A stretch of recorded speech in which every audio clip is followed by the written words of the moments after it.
సనాతనం అంటే పూర్వకాలం కాదు. ఎటర్నల్ అంటే ఎవర్ లివింగ్ అని అర్థం. ఎప్పుడూ ఉన్నటువంటిది ఎటర్నల్ అంటే, అయిపోయినటువంటిది, భూతకాలంలో ఉన్నటువంటిది కాదు.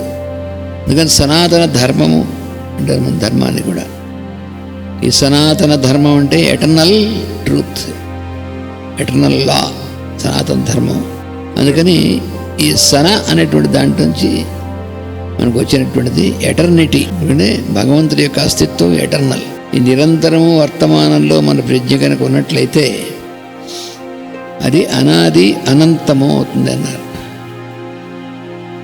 అనాది, ఆది అంటే మొదలు, ఆ అనేటువంటిది ముందుంటే అనాది అనేటువంటిది శబ్దం వస్తుంది, అంటే మొదలు లేనటువంటిది.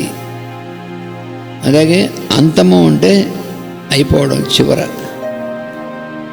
అనంతము అంటే అలా అయిపోయినటువంటిది. ఈ అనాది అనంతము ఈ రెండు ఉన్నటువంటిది నిరంతరముగా ఉండేటువంటిది. అది ఎటర్నల్ అంటే అది అర్థం. ఎవర్ ప్రెజెంట్ అనేటువంటిది భగవంతుని యొక్క స్వరూపం. భూత భవిష్యత్ వర్తమానం అనేటువంటిది అంటే వర్తమానం ఉండి భూత భవిష్యత్తులు అందులో ఇమిడిపోతాయి. అందుకని ఎటర్నల్ ప్రెసెన్స్, ఎటర్నల్ కింగ్డమ్ అనేటువంటిది. అదే మన దీనిగా సింపుల్గా పెట్టుకున్న ఎటర్నల్ కింగ్డమ్ అని.